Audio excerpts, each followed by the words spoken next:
My sister called me a failure at her engagement party, but she didn't know who I really was. Her fiancé's smug smile froze when his boss walked in and said, "Hello, Judge." The invitation arrived in my mailbox 3 weeks ago, a luxurious pearl-white envelope with silver embossing and a wax seal. The kind that screamed extravagance and pretentiousness.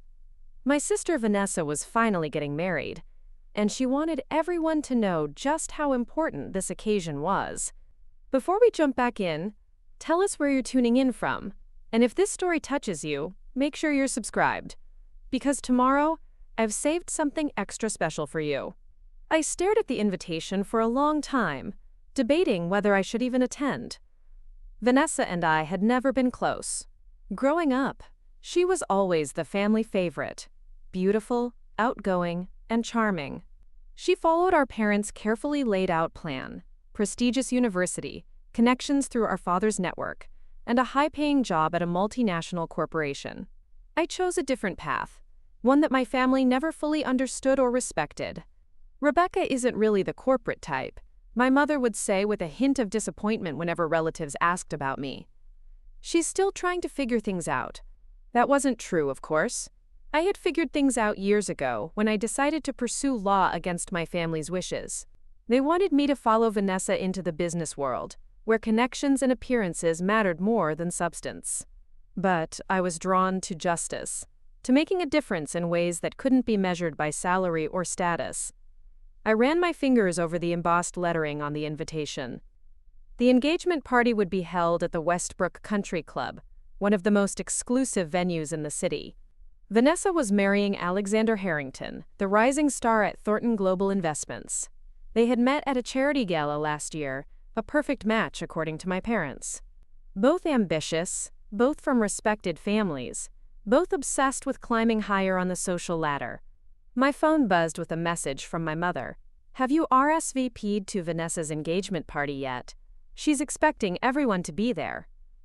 I sighed. The subtext was clear. Attendance was mandatory, regardless of how I felt about it. Family obligations trumped personal feelings, especially when it came to maintaining appearances. What my family didn't know, what I had deliberately kept from them, was that I had been appointed as a federal judge 6 months ago. At 34, I was one of the youngest federal judges in the circuit. It had been a rigorous process, years of hard work, outstanding recommendations, and impeccable credentials. When the appointment came through, I had celebrated quietly with a few close friends who had supported me through the journey. I never told my family. Not because I wasn't proud of my achievement, but because I had grown tired of their dismissal of my choices.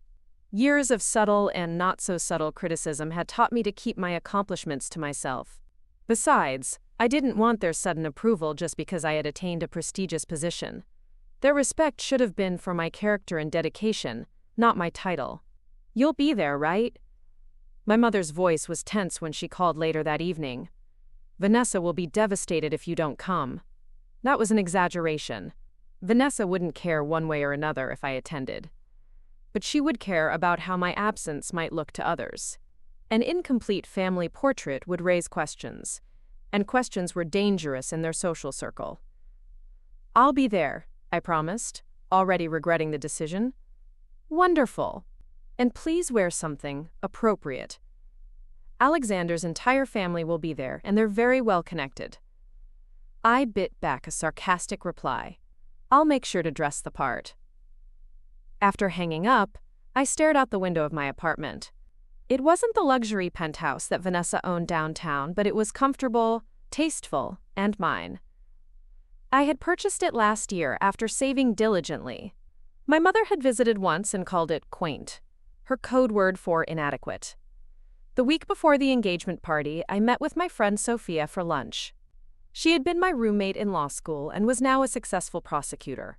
Unlike my family, Sophia had always believed in me. "So, you're really going to this thing?" she asked, stirring her iced tea. "You know it's going to be a parade of egos and designer labels, right?"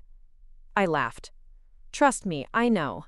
But it's easier to go and get it over with than deal with the fallout of not showing up.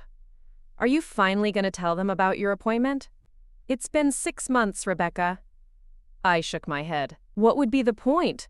My mother would immediately start bragging to her friends about my daughter, the judge, after years of dismissing my career. My father would suddenly want to introduce me to his golf buddies.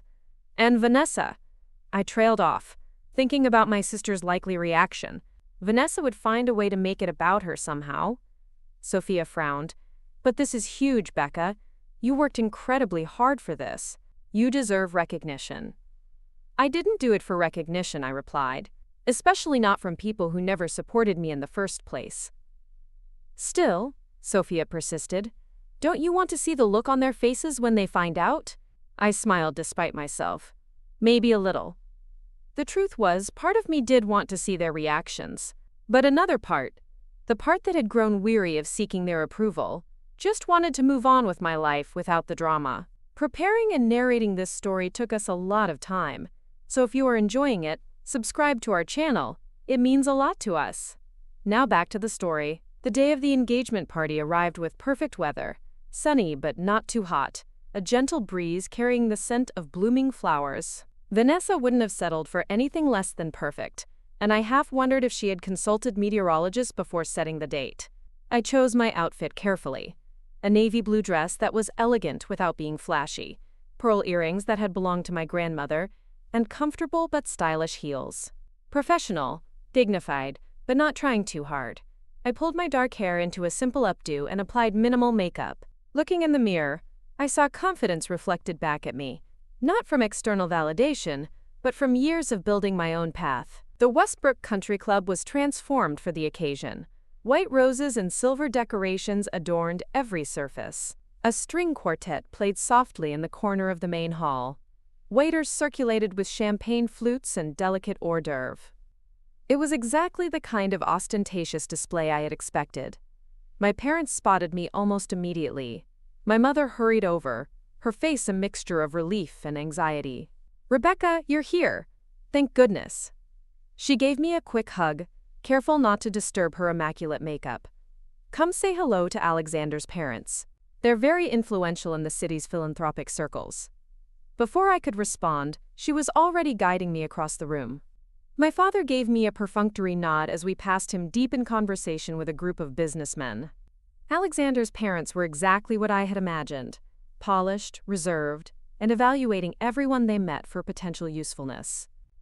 Mrs. Harrington's smile didn't reach her eyes as she shook my hand. "So you're Vanessa's sister. How lovely to meet you. What is it that you do, dear?" Before I could answer, my mother jumped in.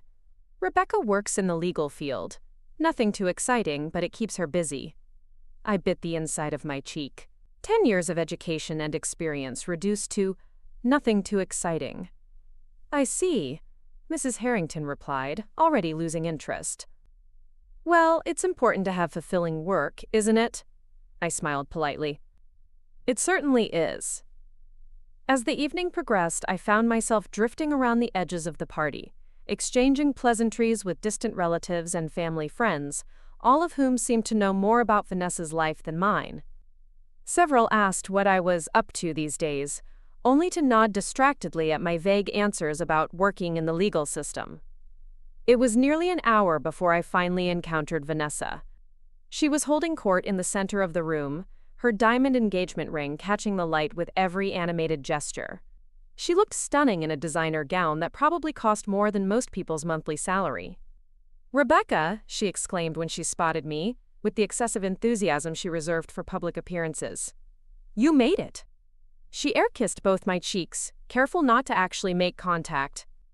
Alexander stood beside her, handsome in a conventional way, with the confident posture of someone who had never been told no. "Congratulations to both of you," I said sincerely. Whatever I thought of their values, I didn't wish them unhappiness. "Thank you," Alexander replied, his tone suggesting he was doing me a favor by acknowledging my presence. "Vanessa tells me you're some kind of lawyer?" "Something like that," I answered vaguely. Vanessa laughed, a practiced sound that she had perfected over years of social events. Rebecca has always been the serious one. While I was being social and making connections, she was always buried in books. "Nothing wrong with that," Alexander said with the condescending generosity of someone who believes they're being exceptionally kind. Speaking of which, Vanessa interjected, did you hear that Martin Collins is here? Your boss actually came. She looked at me, explaining unnecessarily. Martin is the CEO of Thornton Global. He rarely attends personal events, even for employees as valued as Alexander. He's been a mentor to me, Alexander said, straightening his already perfect tie. It's an honor that he made time to be here. Just then, a waiter approached with fresh champagne. As we exchanged our empty glasses for full ones, Vanessa leaned closer to me, her voice dropping to a stage whisper. So, still at that little firm? What do they have you doing? Wills and speeding tickets? I took a sip of champagne instead of answering immediately. The little firm she was referring to was where I had worked 4 years ago, before moving to the district attorney's office, and long before my judicial appointment. It was clear she hadn't bothered to keep track of my career. I've moved on since then, I said simply. Oh? Her interest was performative at best. Well, if you're ever looking for something more substantial, Alexander might be able to put in a word at Thornton's legal department. They're always looking for paralegals. Alexander nodded magnanimously. Always happy to help family. The assumption that I would be applying for a paralegal position, not even an attorney role, was so absurd that I almost laughed. Instead, I maintained my composure. That's very generous, but I'm quite satisfied with my current position. Vanessa's smile tightened. Well, the offer stands. Not everyone can handle the corporate world, but there's no shame in that. We all find our level eventually. Before I could respond, she was already turning away, waving at another guest. Clarissa, you look amazing. Is that dress Valentino? Left with Alexander, I prepared to excuse myself, but he wasn't quite finished. He lowered his voice, adopting what he clearly thought was a kind, almost brotherly tone. Vanessa worries about you, you know. She's mentioned that you never really found your footing after law school. If you're struggling financially, there are entry-level positions that might suit someone with your experience level. The condescension was so thick, I could almost touch it. I had graduated at the top of my class from Harvard Law, clerked for a Supreme Court justice, worked as a prosecutor on high-profile cases, and now sat on the federal bench. And this man, who knew nothing about me, was offering me an entry-level position out of pity. That's thoughtful, I replied, keeping my voice even, but unnecessary. He patted my arm. Just think about it. Family helps family, right? No one expects you to reach Vanessa's level of success, but everyone should have stability. With that parting wisdom, he moved away to greet other guests, leaving me standing alone with my champagne and my thoughts. I took a deep breath, reminding myself that their opinions didn't matter. I had long since stopped seeking validation from people who had never valued my choices. I was contemplating making an early exit when my mother appeared at my side, gripping my elbow with surprising strength. "Rebecca," she hissed, "you've barely mingled. People will think you're being antisocial. I've spoken to several people, Mother. Well, you need to speak to more. The Prescotts just arrived. They're very well connected in the art world, and Judge Crawford is here with his wife." I raised an eyebrow. Judge Crawford? I'm surprised he was invited. Of course he was invited, my mother replied, looking offended. He and your father serve on the hospital board together. Now come along, it's important to make a good impression. As she led me across the room, I wondered what Judge Crawford would say if he knew I was now his colleague. He had a reputation for being traditional and somewhat dismissive of younger judges, especially women. We had yet to sit on a panel together, but it was only a matter of time. The next hour passed in a blur of introductions and small talk. I answered the same questions repeatedly. Yes, I was Vanessa's sister. No, I wasn't married. Yes, I worked in law. No, not corporate law. Each time, I watched interest fade from people's eyes when they realized I wasn't someone who could advance their business or social standing. I was getting a refill of water at the bar when I overheard Vanessa's voice from nearby. She was standing with a group of her friends, just out of my direct line of sight. Couldn't even bother to dress properly, she was saying. That's Rebecca for you. Always the disappointment. My parents practically had to beg her to attend tonight. What does she do again? One of her friends asked. Oh, some legal aid work, or something equally depressing. She had potential once, but she's always been stubborn about taking the practical path. Now she's in her 30s with nothing to show for it. I felt a familiar sting, one that had dulled over the years but never completely disappeared. It wasn't that I needed Vanessa's approval. I had long since accepted that would never come, but the casual cruelty of her assessment still had the power to hurt. "That's your sister?" Another voice joined the conversation.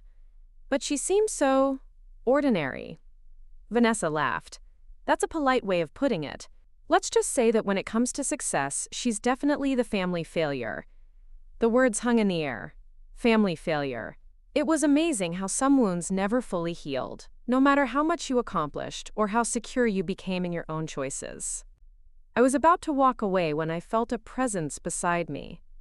An older man with silver hair and piercing blue eyes had approached the bar. He looked vaguely familiar. "Sparkling water, please," he told the bartender before turning to me with a smile. "Quite the celebration, isn't it?" "Indeed," I replied, grateful for the distraction. He extended his hand. "Martin Collins." The name clicked immediately. Martin Collins, CEO of Thornton Global Investments, Alexander's boss. "Rebecca Mitchell," I said, shaking his hand. His eyes widened slightly in recognition.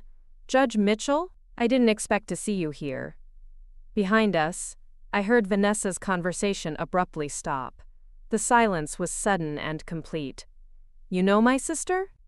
Vanessa's voice was sharp with disbelief as she approached us. Martin Collins turned, surprised. "Your sister? Judge Mitchell is your sister?" The confusion on Vanessa's face would have been comical if the situation weren't so awkward. "Judge, what are you talking about?" Martin looked between us, realization dawning. "Ah, I see. Yes, I had the honor of meeting Judge Mitchell when she presided over the Westlake antitrust case last month. One of the most impressive judicial minds I've encountered in decades." Vanessa's expression froze somewhere between shock and disbelief. "There must be some mistake. My sister isn't a judge." "I assure you there's no mistake," Martin replied, looking increasingly uncomfortable. "Judge Rebecca Mitchell was appointed to the federal bench 6 months ago. The appointment made quite a stir in legal circles, given her remarkable record and relative youth." All eyes turned to me. Vanessa's friends were staring. My parents had appeared from somewhere, drawn by the commotion. Alexander was hurrying over, his face a mask of confusion. "Is this true?" Vanessa demanded, her voice higher than usual. I met her gaze steadily.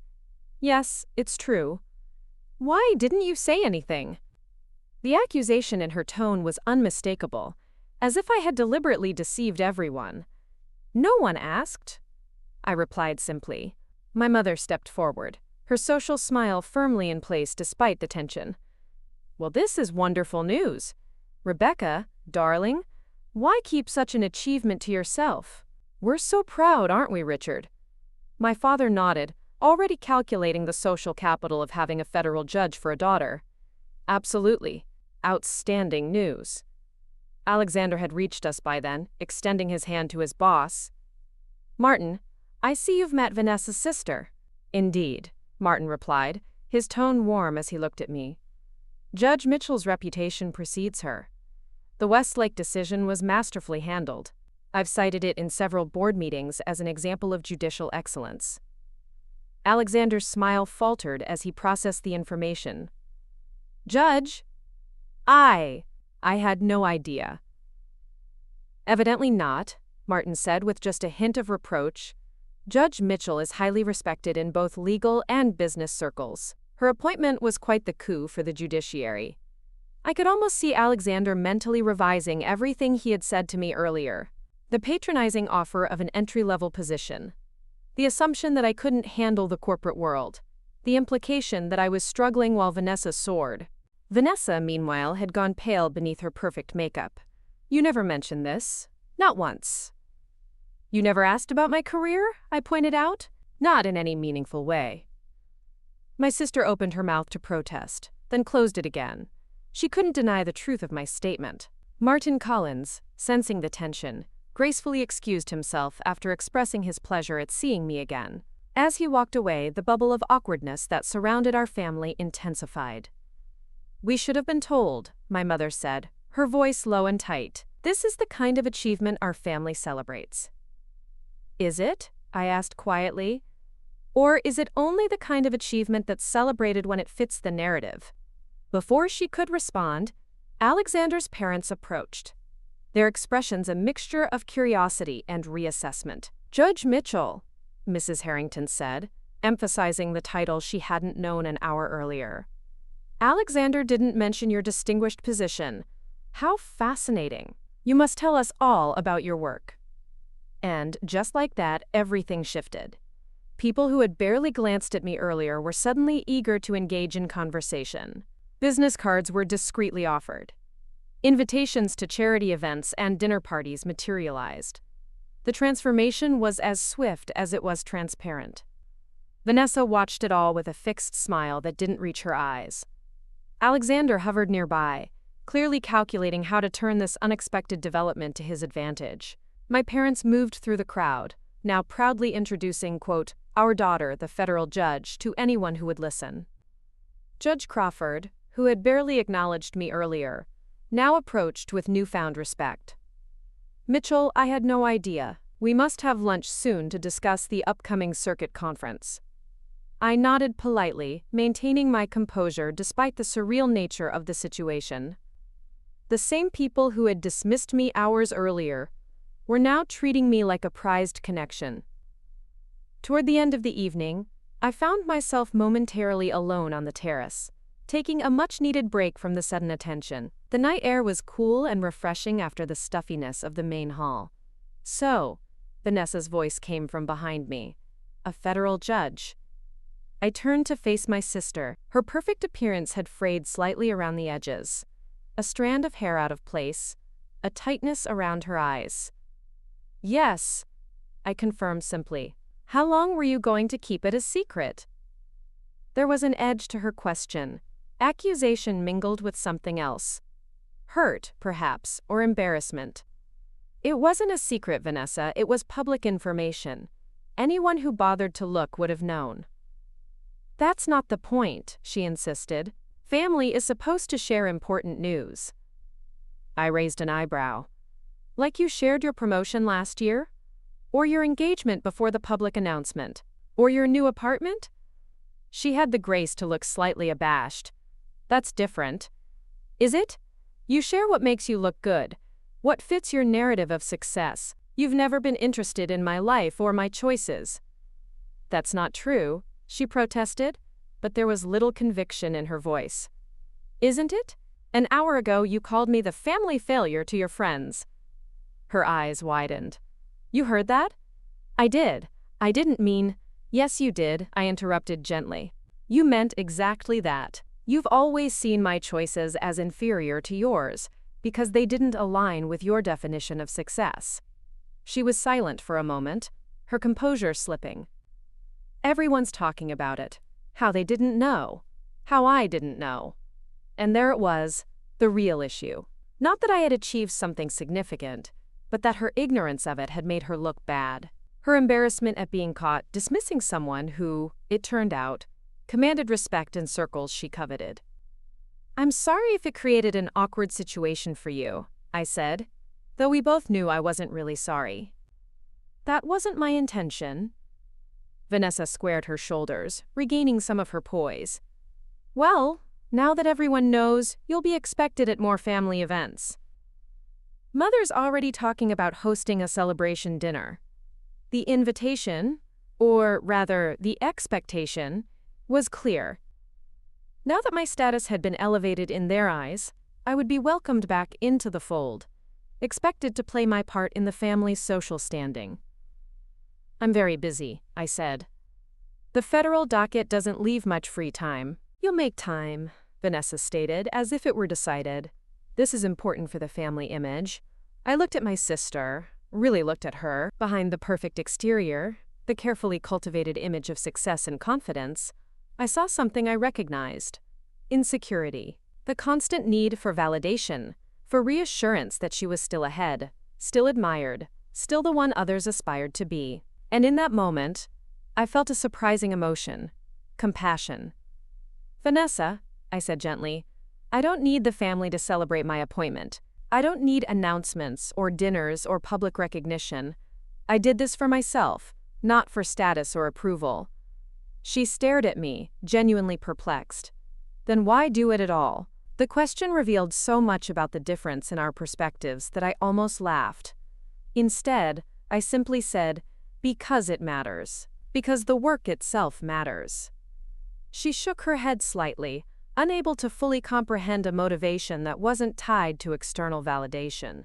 "Alexander's already talking about how useful your connections could be." Of course he was.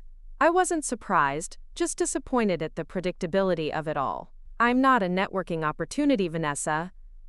"Don't be difficult," she sighed. "This could be good for all of us. You should be proud. Finally, you've done something that really impresses people." And just like that, any compassion I had felt evaporated. Some things never changed. "I should get going," I said, checking my watch. "Early morning tomorrow." "Wait," Vanessa said, reaching out to stop me. "We need to coordinate.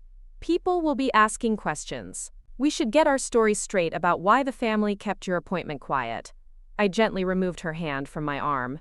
"There is no story to get straight. I achieved something. I didn't announce it to the family because, frankly, no one had shown interest in my career. It's that simple." "That makes us look bad," she protested. "Perhaps that's something to reflect on," I suggested. As I left the engagement party, I could feel the weight of my family's revised expectations settling on my shoulders. The cool night air was a welcome relief after hours of forced smiles and sudden attention. My phone had been buzzing non-stop with notifications. Family members who had barely acknowledged my existence before were now sending effusive messages of congratulations and pride. I drove home in silence, replaying the evening's events. Martin Collins recognizing me had been pure coincidence, but the aftermath was entirely predictable. My value in my family's eyes had transformed in an instant, not because of who I was, but because of what I represented now: status, connections, prestige. When I reached my apartment, I kicked off my heels and poured myself a glass of wine. The quiet of my home was comforting after the cacophony of the party. I sat by the window, looking out at the city lights, and called Sophia. "So?" she answered immediately. "How did it go? Did you tell them?" "I didn't have to," I replied, and recounted the evening's events. Sophia's laughter bubbled through the phone. "Oh my God, that's perfect! I wish I could have seen their faces, especially your sister's." It wasn't pretty, I admitted. Vanessa looked like she'd swallowed something sour, and now my mother is already planning a, quote, celebration dinner to parade me in front of their friends. "Are you going to go?" I sighed. "I don't know. Part of me wants to decline, to maintain the boundaries I've worked so hard to establish. But another part wants to see them squirm a little more," Sophia suggested. "Is that terrible of me?" "Not at all. They dismissed you for years, Becca. A little discomfort on their part isn't the worst thing in the world." We talked for a while longer before hanging up. As I prepared for bed, I thought about what the coming days would bring. The dynamics had shifted, but I wasn't naive enough to believe that my family had fundamentally changed. Their values remained the same. I had simply risen in their estimation because I now possessed something they valued. The next morning I woke to 17 new messages, including 3 from my mother about the celebration dinner she was already planning. I responded non-committally, citing my busy schedule, which wasn't an excuse. My docket really was packed for the coming weeks. I was reviewing case files in my chambers when my assistant knocked on the door. "Judge Mitchell, there's a man here to see you. He doesn't have an appointment, but he's quite insistent. Says his name is Alexander Harrington." I looked up in surprise. Alexander was the last person I expected to see at the courthouse. "Send him in, please." Alexander entered with the confident stride of someone used to doors opening for him. He wore an expensive suit and carried a leather portfolio. The smile he offered was practiced, charming in a calculated way. Judge Mitchell," he corrected himself. "Thank you for seeing me without an appointment. I know how valuable your time is." "What can I do for you, Alexander?" I asked, not bothering with small talk. He settled into the chair across from me, placing his portfolio on his lap. "First, I wanted to apologize for any misunderstandings at the engagement party. Had I known about your position, I would have approached our conversation differently. I kept my expression neutral. Apology accepted. Is that all?" "Actually," he continued, opening his portfolio, "I was hoping we could discuss something of mutual benefit. Thornton Global is launching a new foundation focused on legal education for underprivileged youth. We're assembling an advisory board of respected legal professionals."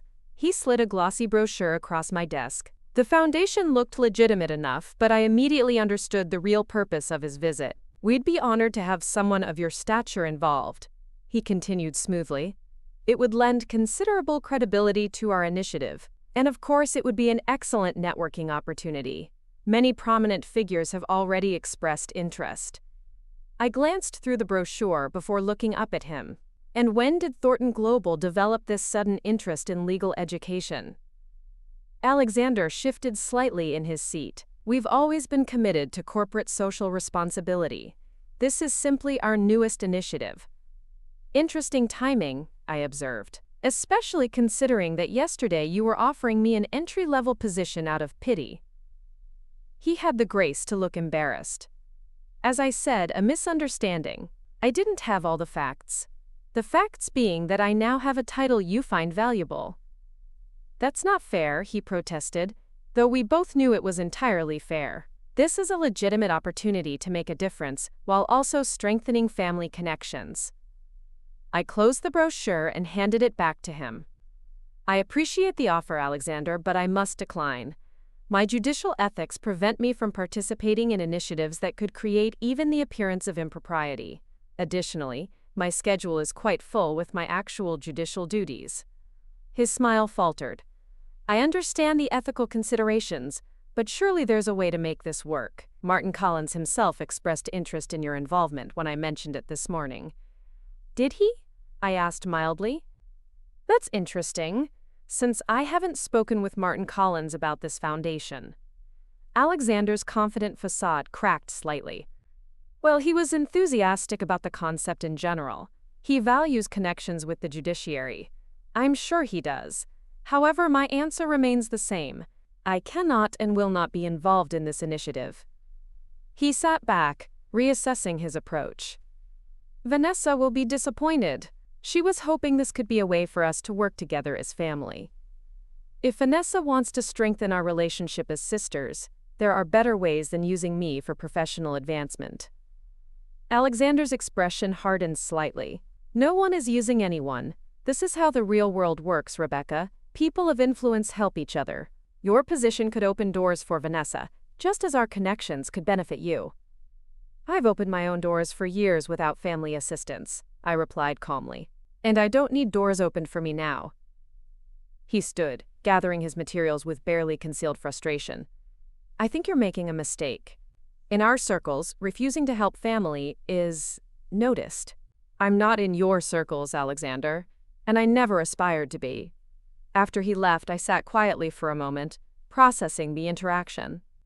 It had been predictable, yet still disappointing. Alexander hadn't come to repair a relationship or apologize sincerely. He had come to capitalize on my position. My phone buzzed with a text from Vanessa. "Alexander said you refused to help with the foundation. Why are you being difficult about this?" I didn't respond immediately. The old me might have felt guilty, might have questioned whether I was being unnecessarily stubborn. But I had learned over years of family dynamics that setting boundaries wasn't being difficult, it was being healthy. Later that afternoon, my mother called. I braced myself before answering. "Rebecca, darling," she began, her voice honeyed with false warmth. "I've been thinking about the celebration dinner. How does Saturday next week sound? I've already spoken to Judge Crawford and his wife, and they're available. The Harrisons too, of course. Mother, I haven't agreed to this dinner yet. Don't be silly, dear, this is important. Do you know how many people have called me since the engagement party? Everyone wants to congratulate us. I mean you, on the appointment." The slip was telling.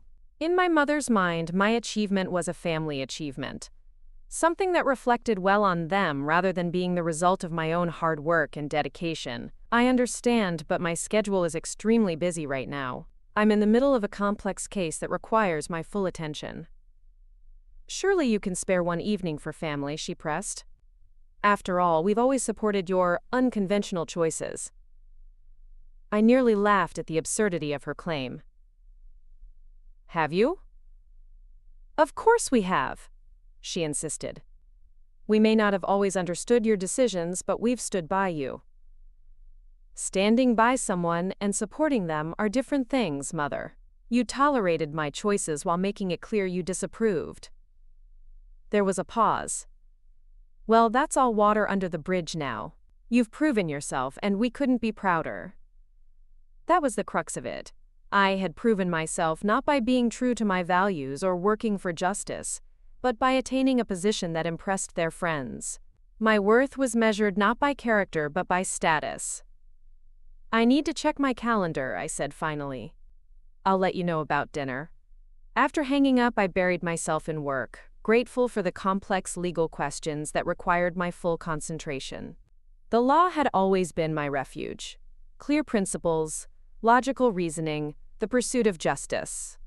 Unlike family dynamics, legal problems had solutions that didn't depend on managing others' egos or expectations. That evening, I received an unexpected call from Martin Collins.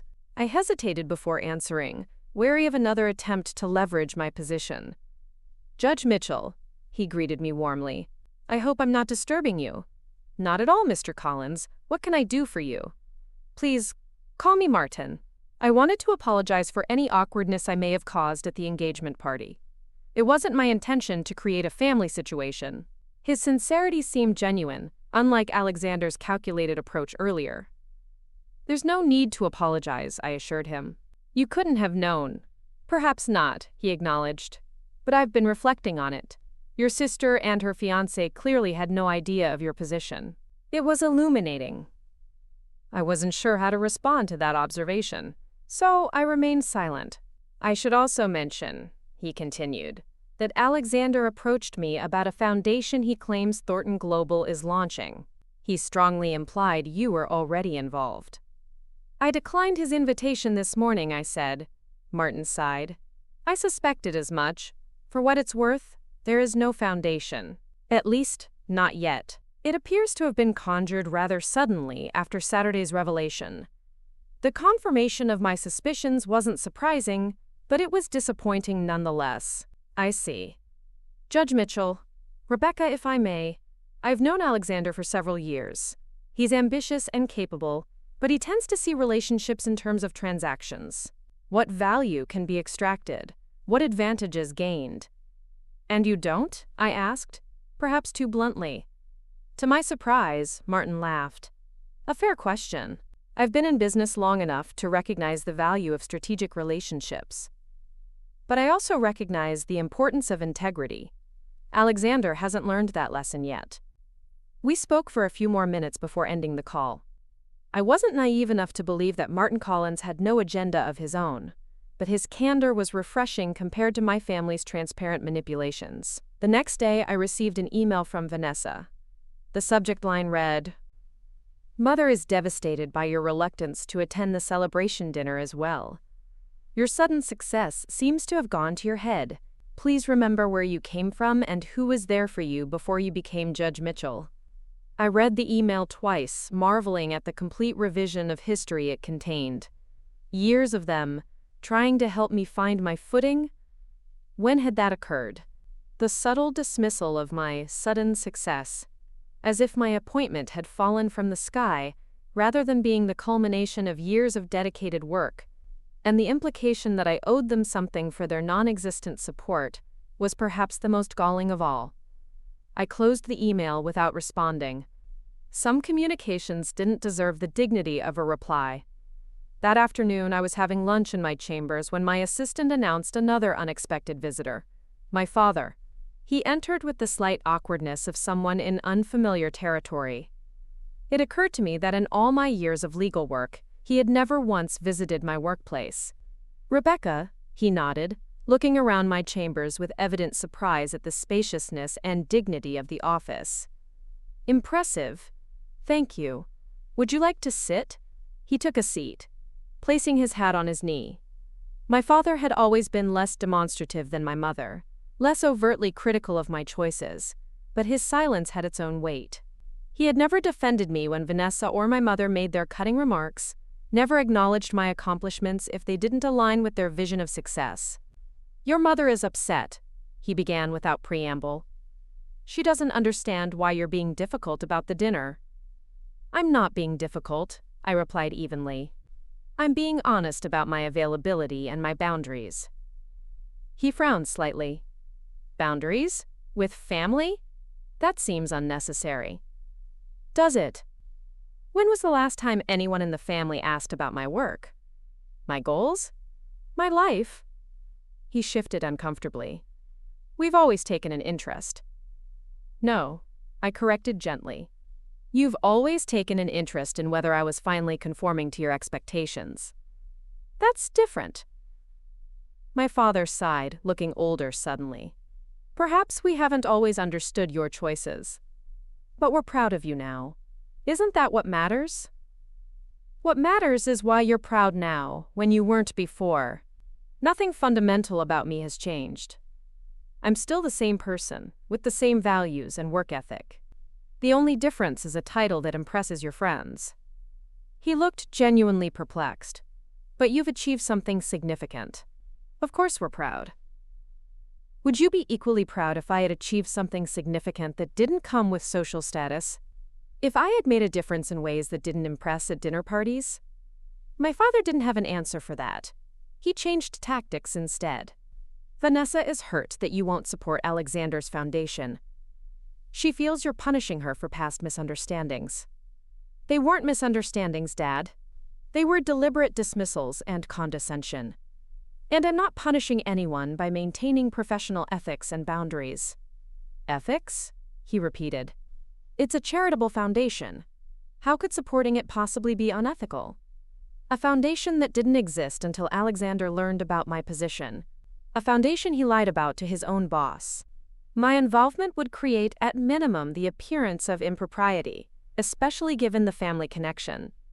My father looked troubled by this information. Alexander implied it was an established initiative. It's not. You can verify that with Martin Collins if you doubt me. We sat in silence for a moment. I could almost see my father recalibrating, trying to find a new angle. Your mother has already invited people to the dinner, he said finally. Judge Crawford and his wife, the Prescotts, several others. It would be embarrassing to cancel now.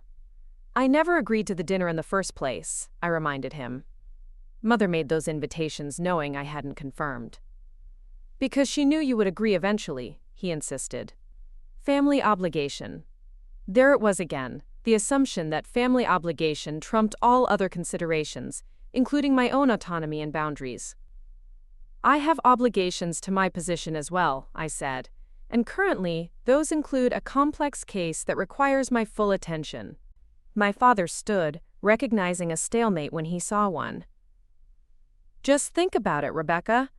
Your mother has already ordered personalized napkins with "Congratulations, Judge Mitchell" printed on them. The absurdity of that statement nearly made me laugh. Personalized napkins, as if that should somehow override my professional responsibilities and personal boundaries. After my father left, I found myself reflecting on the stark difference between my family's world and the one I had built for myself.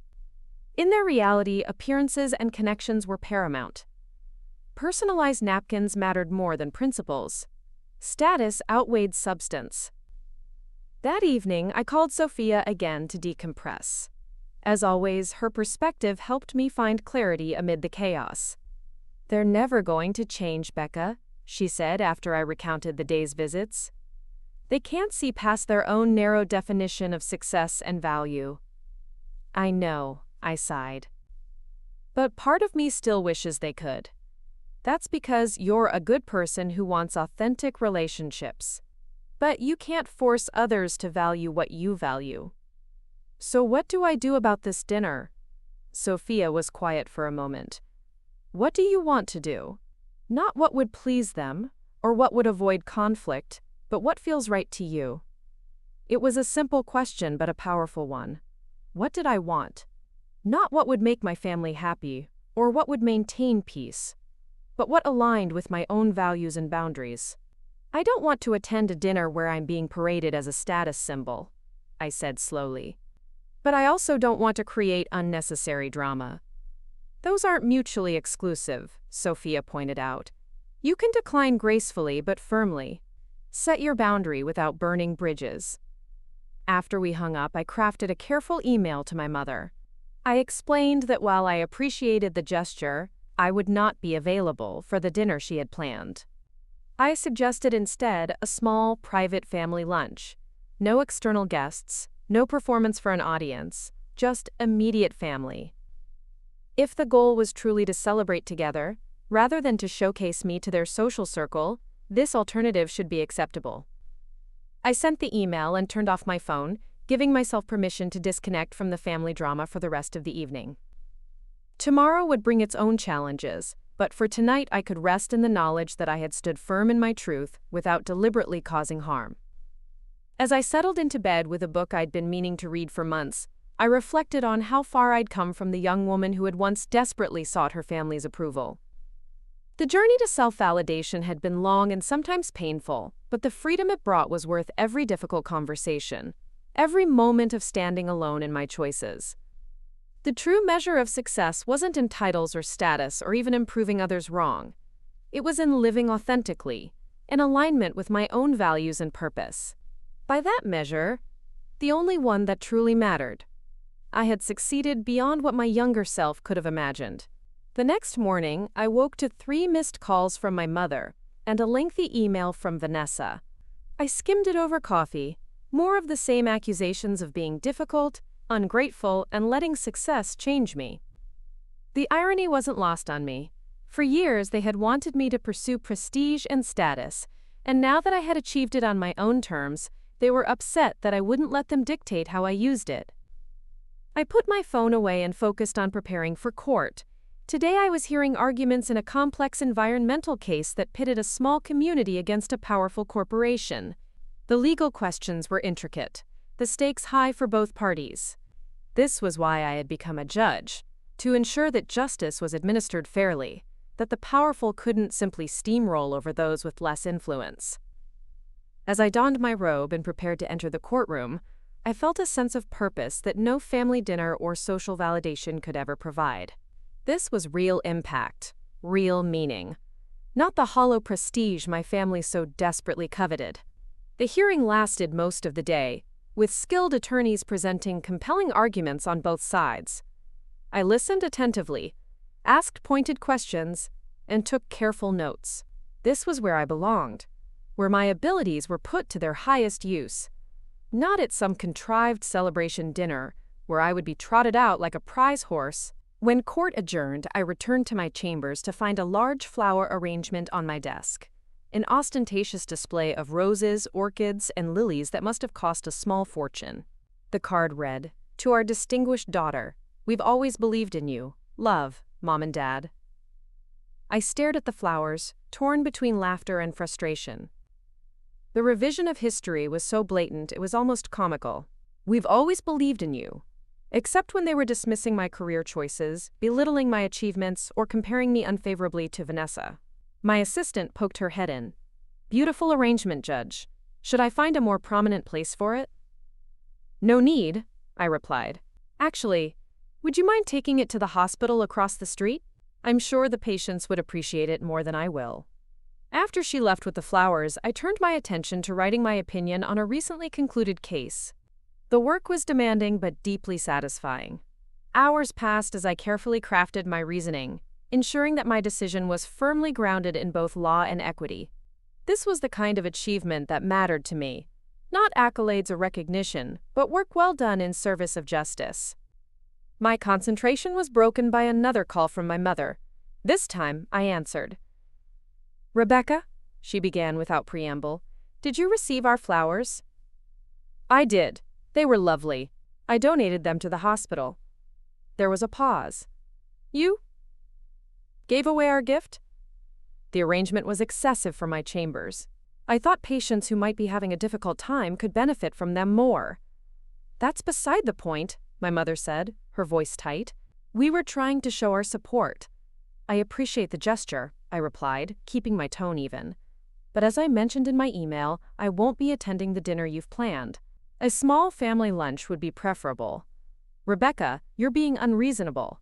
Judge Crawford has already rearranged his schedule to attend. The Prescotts are flying back early from Aspen. We can't possibly change it now. I never agreed to the dinner in the first place, Mother. You made these arrangements knowing I hadn't confirmed, because I thought you would be reasonable. This is about celebrating your achievement. Is it?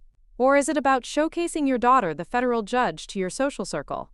My mother gasped. How can you suggest such a thing? We're proud of you. We want to share that pride with our friends. The same friends you never told about my law school graduation, or my first major case as a prosecutor, or any of my achievements before I had a title you found impressive? There was a heavy silence. That's unfair, Rebecca. We've always supported you. Have you? When Vanessa called me a failure at her engagement party, did anyone contradict her? My mother sighed dramatically. Vanessa was just being Vanessa. You know how she gets. And besides, we didn't know about your appointment then. That's exactly my point. You should have defended me, regardless of whether I was a judge or a public defender or anything else. My worth as a person, as your daughter, shouldn't depend on my title. Of course it doesn't, she protested. But surely you understand that we're excited about your success. Why won't you let us celebrate it? I'm happy to celebrate with family, just family, no audience, no performance. This isn't a performance. It's a dinner with close friends. Close friends who have never once asked about my career until now? Who wouldn't have recognized me at a cocktail party a week ago? My mother's voice hardened. I don't understand why you're being so difficult about this. Vanessa would never… I'm not Vanessa, I interrupted. I never have been, and I never will be. And that's not a failing on my part. After another tense exchange, we ended the call with nothing resolved. My mother insisted the dinner would proceed as planned. I maintained that I wouldn't attend. It was a stalemate, but one I was prepared to hold. As I gathered my things to leave for the day, my assistant informed me that Alexander had called 3 times, each time becoming increasingly insistent about speaking with me. I had no interest in another manipulation attempt, so I asked her to take messages if he called again. The next morning brought a new development. As I arrived at the courthouse, I spotted Vanessa waiting in the lobby. She was impeccably dressed, as always, her expression a carefully controlled mask of neutrality. Rebecca, she greeted me as I approached. Do you have a moment to talk? I checked my watch. I have 15 minutes before my first meeting. We can talk in my chambers. She followed me silently, her eyes taking in the surroundings with barely concealed surprise, perhaps at the grandeur of the federal courthouse, or the respectful greetings I received from security guards and colleagues as we passed.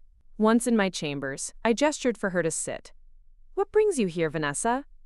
She placed her designer handbag carefully beside her chair. You've been ignoring my calls and messages. I've been working, something you usually accuse me of not doing enough of. She pursed her lips. That's not fair. I never said you didn't work hard. Just that you weren't ambitious enough. By your definition of ambition, I pointed out, which seems to revolve around status rather than substance.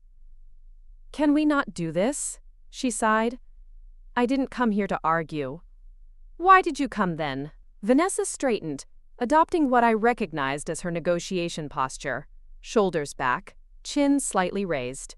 Mother is extremely upset about your refusal to attend the dinner. She's already invited everyone, made all the arrangements. Do you have any idea how embarrassing it would be to cancel now? I never agreed to the dinner in the first place. I've been consistent about that from the beginning. But surely you understood she would want to celebrate. It's what families do. I leaned forward slightly. Is it what our family does? Because I don't recall celebration dinners for any of my previous achievements. Vanessa waved a dismissive hand. This is different. This is significant. They were all significant to me, I replied quietly. My law school graduation was significant. My first major case was significant.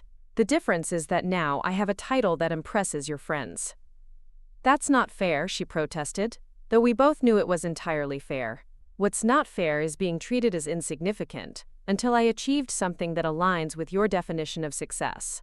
What's not fair is being called a family failure at your engagement party, only to be suddenly valuable when my position might benefit you. Vanessa had the grace to look momentarily abashed. You heard that? I did. She recovered quickly. It was just talk. You know how these things go. No, I don't know how these things go. I don't dismiss or belittle people, especially not family, for choosing different paths than mine. Vanessa sighed, shifting tactics. Look, I may have been harsh in the past. I didn't understand your choices. But can't we move forward? Mother has put so much effort into this dinner. Effort she chose to invest before confirming with me. That's not my responsibility to fix. So you're punishing her? Punishing all of us for past misunderstandings? I shook my head. This isn't about punishment. It's about boundaries. I'm not comfortable being showcased to people who never cared about my work until now. I offered an alternative, a small family lunch. If celebration is truly the goal, that should be sufficient. Vanessa's expression hardened. This isn't just about the dinner, is it? You're also refusing to help with Alexander's foundation. There is no foundation, I replied calmly. Martin Collins confirmed that. Her eyes widened slightly. She hadn't expected me to have spoken directly with Martin. It's in the planning stages. It didn't exist at all until Alexander learned about my position. It's a transparent attempt to capitalize on my appointment. That's an unfair characterization, Vanessa insisted. Alexander has always been interested in philanthropy. Has he? Name one charitable initiative he was involved with before this. She opened her mouth, then closed it again, unable to provide an example. Vanessa, I said, my tone gentler now, I understand loyalty to your fiancé, but please don't ask me to compromise my ethics or my boundaries for his career advancement. It's not just about his career, she protested. It's about families supporting each other. You're in a position to help now and you're refusing. I would never ask you to compromise your principles for my benefit, I pointed out. Why is it acceptable for you to ask that of me? Before she could respond, my assistant knocked to remind me of my upcoming meeting. Vanessa stood, gathering her bag with a sharp movement that betrayed her frustration. This conversation isn't over, she warned. Mother expects you at that dinner, and so do I. Family obligations matter, Rebecca, whether you want to acknowledge them or not. After she left, I took a moment to center myself before my meeting. The confrontation had been draining, but also clarifying. The dinner wasn't about celebrating my achievement. It was about my family finally having something about me they could brag about. The foundation wasn't about philanthropy. It was about Alexander leveraging a convenient connection. None of it was genuine, and all of it demanded that I compromise my integrity. The remainder of the day was filled with judicial conferences and case reviews, a welcome immersion in substantive work that required my full attention. It wasn't until evening, as I was preparing to leave, that I received a call from an unexpected source, Martin Collins. Judge Mitchell, he greeted me. I hope I'm not disturbing you.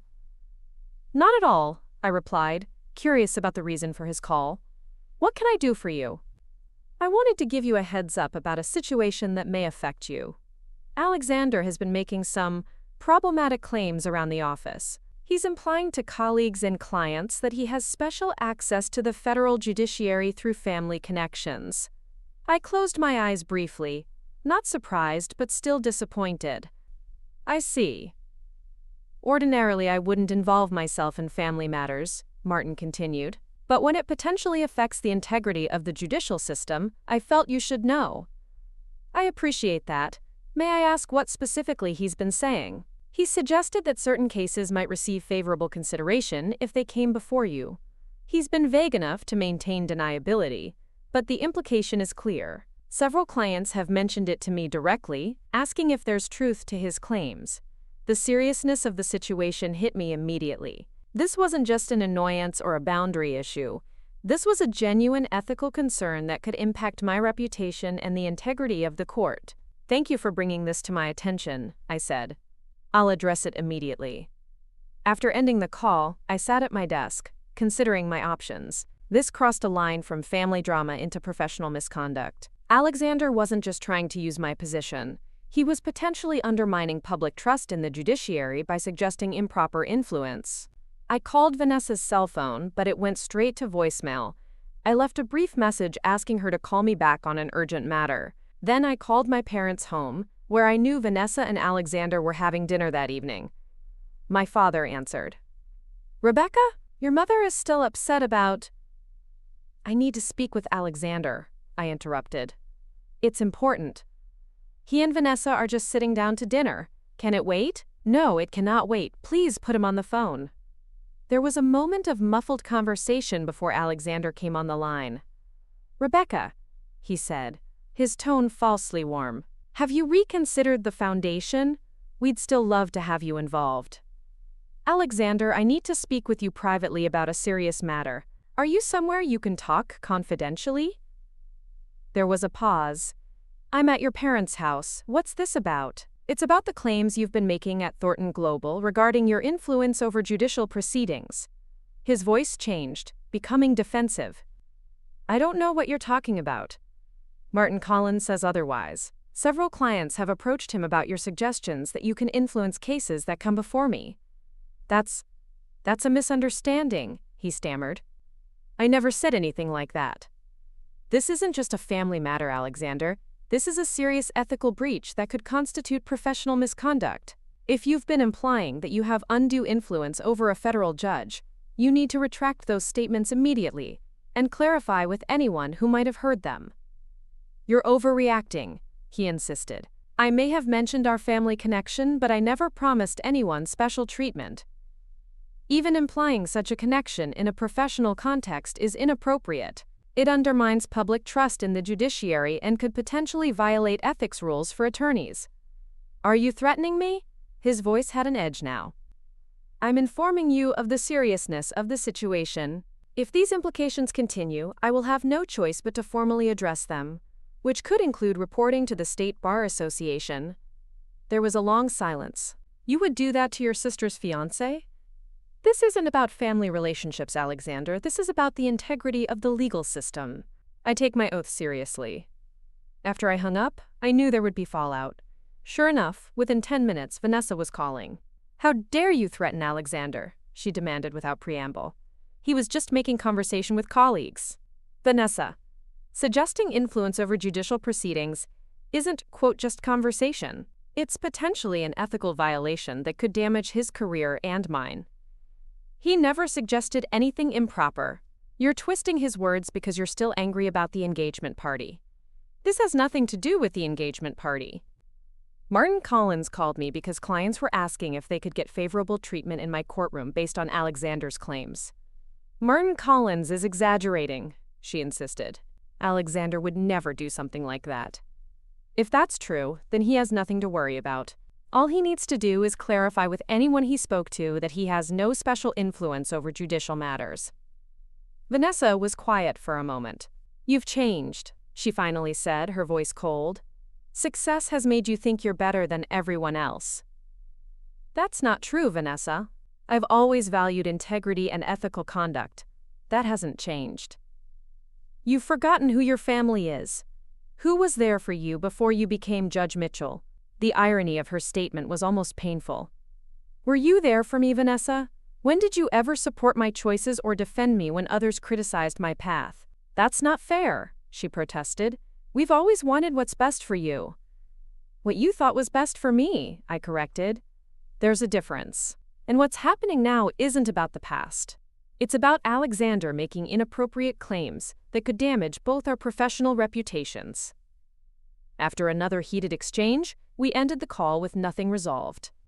I knew the situation would likely escalate before it improved, but I couldn't ignore a potential ethical breach, even for family peace. The next day, my mother left a voicemail informing me that the celebration dinner had been postponed indefinitely due to my unreasonable behavior. The message dripped with disappointment and subtle accusations about my ingratitude. I didn't call back. Instead, I focused on my work, diving into a particularly challenging case that required careful analysis of conflicting precedents. This was where I found peace, in the clarity of legal reasoning, the pursuit of justice, the application of principles to complex situations. Here, my value wasn't determined by my family's approval or social status, but by the integrity of my decisions and the fairness of my proceedings. That evening, as I was reviewing case files at home, my doorbell rang. To my surprise, my father stood on the threshold, looking uncomfortable and slightly out of place. "Dad," I said, genuinely surprised. "What are you doing here?" "May I come in?" he asked, and I stepped aside to let him enter.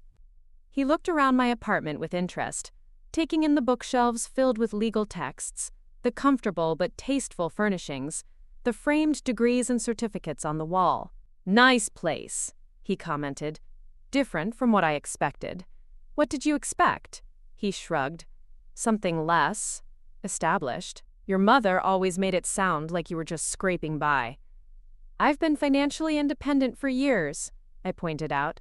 "I just never felt the need to broadcast my success." He nodded, then got to the point. "I spoke with Martin Collins today, about Alexander." This was unexpected. "You did?" "I've known Martin for years through business circles. I called him to get his side of the story. He confirmed what you said. Alexander has been implying he has influence with you, suggesting that clients might receive favorable treatment if their cases came before you." I waited, letting him continue. "I confronted Alexander about it. He denied it at first, but when I pressed, he admitted he might have, exaggerated the closeness of your relationship to impress clients." "That's a serious ethical breach, Dad." "I know," he acknowledged, surprising me further.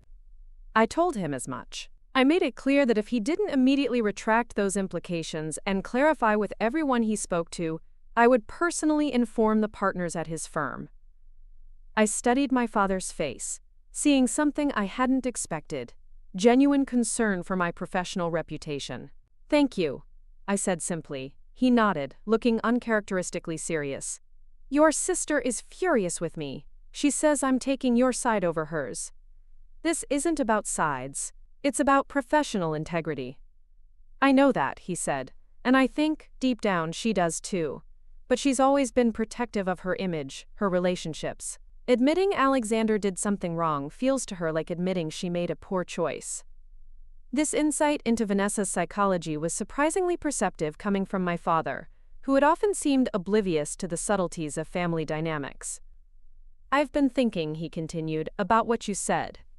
About us never celebrating your achievements before. About only caring now because of your title." I waited, not confirming or denying. "There might be some truth to that," he admitted, the words seeming to cost him effort. "We had certain expectations, certain ideas about success. When you chose a different path, we didn't understand it. That doesn't excuse how we treated you, but I wanted you to know I'm trying to understand better now." It wasn't an apology exactly, but it was more reflection than I had ever heard from my father. It was a start. "I appreciate that," I said quietly. "Your mother still wants that dinner," he added with a small smile. "But I suggested we try your idea first. Just family, no audience. She's considering it." After he left, I sat in my living room, processing the unexpected turn of events. My father had stood up for my professional integrity, even at the cost of conflict with Vanessa. He had acknowledged, however obliquely, that their treatment of me had been unfair. It wasn't a complete transformation, but it was a step toward genuine understanding. Perhaps that was the most one could hope for in family relationships. Not perfect harmony or complete agreement, but small movements toward mutual respect and authentic connection. The journey was rarely linear, often messy, but each step toward truth mattered. As I returned to my case files, I felt a quiet sense of peace. Not because everything was resolved, it wasn't, and might never be completely, but because I had remained true to myself throughout the chaos. I had maintained my boundaries, upheld my ethics, and spoken my truth, even when it would have been easier to compromise for the sake of family harmony. That integrity was a victory in itself, one that couldn't be measured by titles or social status, but by the alignment between my values and my actions. And in the end, that was the only success that truly mattered. The following week, a small envelope arrived at my chambers, handwritten, not the formal stationery my mother typically used for her social invitations. Inside was a simple card inviting me to a family lunch that Sunday. Just immediate family, as I had suggested. No extended social circle, no performance for an audience. A step, however small, toward acknowledging my boundaries. I called my mother to accept. Her voice was carefully neutral, neither warm nor cold. "We'll see you at 1 then," she said, adding after a slight hesitation, "Dress however you feel comfortable." It was a minor concession, but significant coming from a woman who had strong opinions about appropriate attire for every occasion. I thanked her and ended the call, feeling cautiously optimistic about the upcoming gathering. Sunday arrived with clear skies and mild temperatures. Perfect weather for the garden lunch my mother had planned. I chose a simple sundress that was both comfortable and appropriate, a middle ground between the casual clothes I preferred at home and the formal attire my mother would have expected at her canceled dinner party. As I drove to my parents' house, I reflected on how much had changed in the weeks since Vanessa's engagement party. The revelation of my position had altered the family dynamic in ways I couldn't have predicted, bringing long, simmering tensions to the surface, but also creating space for potential growth and understanding. My father greeted me at the door with an awkward but genuine hug. "Rebecca," he nodded, "glad you could make it." The house looked the same as always, immaculate, tastefully decorated, showcasing my mother's eye for design and my father's financial success. Family photos lined the hallway, chronicling our lives through carefully curated moments. I noticed something new, however, a recent photo of me at my judicial appointment ceremony, one I hadn't provided but they must have found online. My mother emerged from the kitchen, removing her apron to reveal a casual but elegant outfit. "Rebecca, you're right on time. We're just about ready to eat." The table was set on the terrace overlooking the garden, fine china and crystal, but not the ostentatious display that would have accompanied her planned celebration dinner. Flowers from the garden formed a simple centerpiece. It was lovely but restrained by my mother's standards. "Vanessa and Alexander will be a few minutes late," my mother informed me as she poured iced tea. "They called to say they were running behind." I nodded, unsurprised. Vanessa had always enjoyed making entrances. We made small talk while waiting, safe topics like the weather, neighborhood news, a recent exhibit at the local art museum. My mother was clearly making an effort to avoid potentially contentious subjects, and I appreciated the gesture. When Vanessa and Alexander finally arrived, the tension was palpable. Vanessa's smile was tight, her greeting perfunctory. Alexander looked uncomfortable but managed a polite nod in my direction. I returned it with equal politeness. "Let's eat, shall we?" my mother suggested, ushering everyone to the table. The meal progressed with strained civility. We passed dishes, complimented the food, and maintained careful conversations about neutral topics. No one mentioned my appointment, Alexander's foundation claims, or the canceled dinner party. It was a masterclass in avoidance, the kind of superficial interaction our family excelled at, when true connection seemed too risky. After the main course, as my mother went inside to prepare dessert, Vanessa finally broke the facade. "So," she said, her voice carefully controlled, "I hear you spoke with Martin Collins again." I met her gaze steadily. "I didn't reach out to him. He called me with concerns." Alexander shifted in his seat. "It was a misunderstanding. I've clarified things with everyone involved." "Good," I replied simply. "That's all that matters." My father cleared his throat. "I think we can consider the matter resolved and move forward." Vanessa wasn't ready to let it go. "It's interesting how quickly you believed the worst about Alexander. Says a lot about how you view family." "Vanessa," my father warned, but she continued. "No, I want to understand. Why was your first instinct to threaten Alexander's career instead of giving him the benefit of the doubt?" I took a sip of water before answering. "It wasn't a threat, Vanessa. It was information about a serious ethical issue that could have damaged both our professional reputations. If Martin was mistaken, there would have been no harm in Alexander clarifying his statements." You could have approached it differently, she insisted. More diplomatically. Perhaps, I acknowledged. But ethics violations require immediate action, not diplomatic hesitation. Alexander, surprisingly, was the one to intervene. It's done now, he said quietly. I've spoken with everyone who might have misinterpreted my comments. There won't be any further issues. The implicit admission that there had been issues in the first place hung in the air. Vanessa looked at him sharply but remained silent. My mother returned with a beautifully presented dessert, sensing the tension but choosing to ignore it. Who would like coffee? She asked brightly. The conversation shifted again to safer territories, but something had changed. A truth had been acknowledged, however obliquely. It wasn't resolution, but it was movement. After dessert, my father suggested a walk in the garden.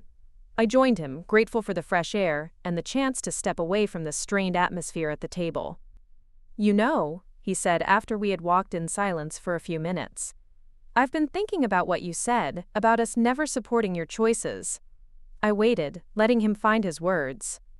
I always thought we were doing what was best for you, he continued, pushing you toward paths we knew would lead to security, success.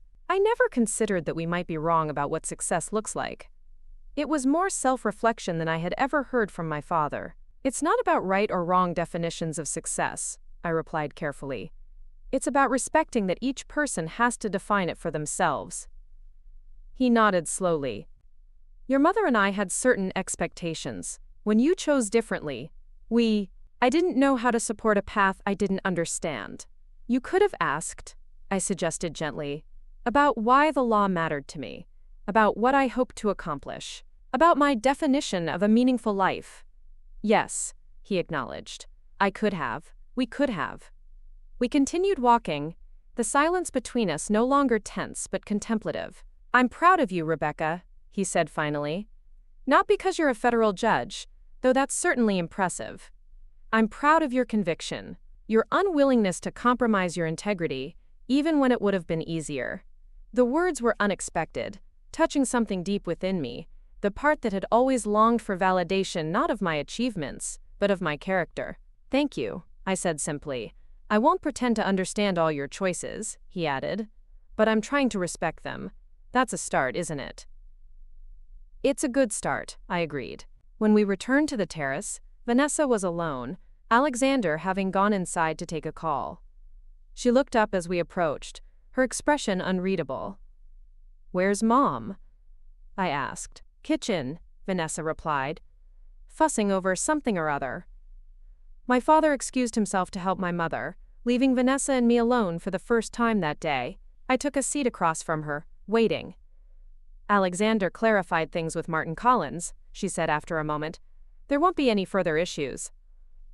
I'm glad to hear it. She traced the rim of her water glass with one perfectly manicured finger. He was trying to impress people. It was stupid but not malicious. I never thought it was malicious, I said. Just misguided and potentially harmful. Vanessa looked up, meeting my eyes directly. He's ambitious. Sometimes that leads to shortcuts in judgment. It was as close to an admission as I was likely to get that Alexander had indeed been making inappropriate claims. I nodded, acknowledging her words without pressing further. You could have handled it differently, she added, a trace of her usual defensiveness returning. More discreetly. Perhaps, I conceded, and you could have given me the benefit of the doubt instead of immediately assuming I was attacking Alexander out of spite. She considered this, then shrugged slightly. I'm protective of the people I care about. So am I replied, including myself and my professional integrity. Something shifted in her expression. Not quite understanding, but perhaps the beginning of it. You've always been different from the rest of us. More principled. I used to think it was naivete. And now? Now I'm not sure. Maybe it's strength. She looked away, uncomfortable with the admission. Doesn't make it any less annoying when you won't bend. I smiled, despite myself. It was such a Vanessa comment. A compliment wrapped in a complaint. Some things aren't meant to be bent. Alexander returned then, ending our moment of tentative connection. But something had changed between us. A small crack in the wall of mutual misunderstanding that had separated us for years. As the afternoon progressed, the atmosphere gradually eased.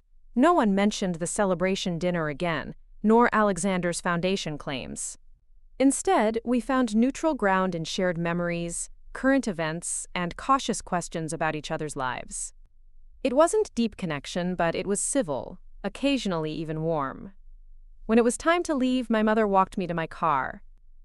"This was nice," she said, her tone genuine if slightly reserved. "Different than what I had planned, but nice." "Thank you for arranging it," I replied. "It meant a lot that you respected my preference for a family-only gathering." She nodded, adjusting her sweater, though the day was warm. "I've been thinking about what you said, about us never celebrating your other achievements. I looked back through photos recently and realized, you're right, we made a big deal of Vanessa's milestones but treated yours as, I don't know, less significant somehow." Up next, you've got 2 more standout stories right on your screen. If this one hit the mark, you won't want to pass these up.